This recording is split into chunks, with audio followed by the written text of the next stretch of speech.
Vous voulez servir plus grand? Parfait. Est-ce que vous êtes prête à recevoir tout ce qui vient avec servir plus grand? Ça veut aussi dire des reconnaissances de l'extérieur, des gens qui vous aiment, des gens qui vous honorent, des gens qui vous trouvent extraordinaire. Ça veut aussi dire ça. Alors, est-ce que vous êtes prête à recevoir tout ça? Est-ce que dans votre champ énergétique, vous êtes prête?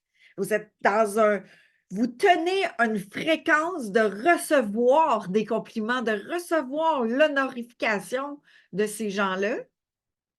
Que vous êtes prête aussi à recevoir que vous êtes un pilier de lumière à ce que ces gens-là se transforment et qu'ils sont dans la reconnaissance de qui vous êtes?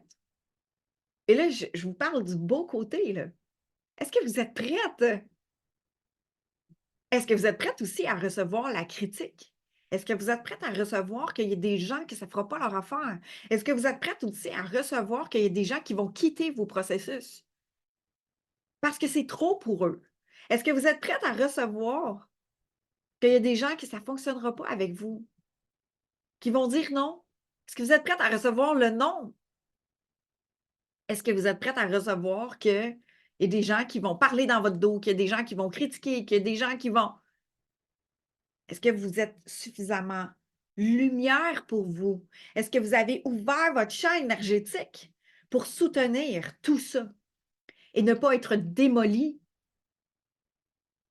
ne pas vous refermer sur vous-même parce que vous recevez une reconnaissance et ne pas vous refermer sur vous-même parce que vous recevez une critique? Et là, de chercher quelle était la bébite du pourquoi cette personne-là a dit ça. Recevoir le silence de l'autre. L'absence de justement de réponse. Alors, est-ce que vous êtes prête à marcher votre chemin et de tenir votre lumière de façon inébranlable, coûte que coûte? Et d'être dans votre foi inébranlable que plus vous marchez, plus vous êtes là. Et là, je l'ai souvent décrit comme ça, puis c'est super drôle comment je le décris, là, mais vous allez rire. Mais tu sais, vous êtes dans un party étudiant, secondaire 5, votre fête de finissant secondaire 5, puis là, vous êtes dans le gymnase. Vous êtes dans la salle de réception royale de l'hôtel où est-ce qu'il y a 500 étudiants avec leurs parents, leurs amis, accompagnés. Il y a 1000, 2000 personnes. Et là, les félicitations se sont accordées. Vous avez reçu votre diplôme. Et là, vous passez dans une autre étape de votre vie et la danse commence. Qui va tenir la lumière de danser sur la piste de danse quand il n'y a personne sur la piste de danse? Qui va danser, continuer à danser jusqu'à ce que vous avez sûrement déjà observé et vu ça, et moi, c'était tellement drôle. J'étais la première à aller danser. Puis quand tout le monde dansait, j'allais me retourner, je n'acceptais, je n'acceptais pas de recevoir que j'avais créé ce mouvement-là. Et quand ça se passait, j'allais me rasseoir. Imaginez.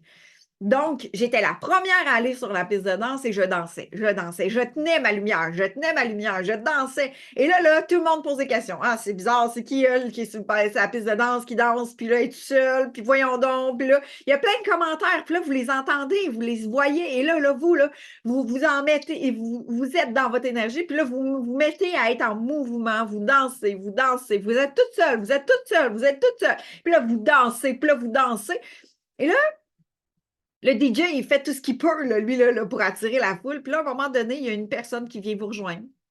Probablement votre meilleure amie qui dit: «Je la laisserai pas toute seule, puis je vais aller avec elle».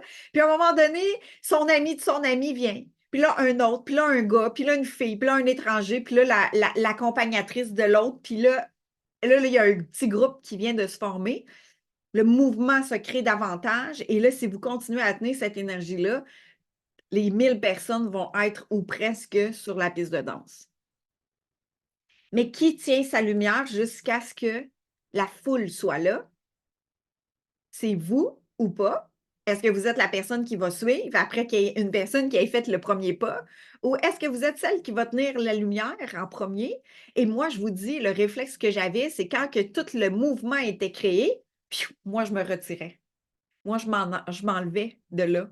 Et j'allais me rasseoir, j'ai dit: «Ma job est faite, je m'en vais». Mais en fait, c'était de rééteindre le mouvement en moi de ce qui était là. Je m'autorisais pas à profiter de cette énergie-là qui était abondante que j'avais créée par le mouvement. Alors, je recommençais et je recommençais et je recommençais. Qu'est-ce que ça créait? C'était ça dans ma vie partout. Recommencer, c'était facile pour moi. Donc, dès que l'énergie était là et c'était facile de rester dans cette énergie-là une fois que le mouvement est créé, parce que le plus difficile, c'est de créer le mouvement. Ça demande énormément d'énergie, énormément d'efforts, énormément de puissance mentale de soutenir soi-même. Après, vous êtes même un groupe à tenir cette énergie-là. Ça devient de plus en plus facile parce que vous n'êtes plus seul quand vous avez des clients, quand vous avez une communauté, quand vous avez tout un groupe de soutien avec vous. Est-ce que vous continuez à tenir l'énergie ou vous quittez rendu là? Est-ce que vous avez à frousse en dedans de vous puis vous dites: «Qu'est-ce que je vais faire avec ça? Ben, je vais aller recommencer ailleurs». Et moi, c'est ce que je faisais, c'est ce que j'observe dans mon parcours, c'est que je recommençais ailleurs.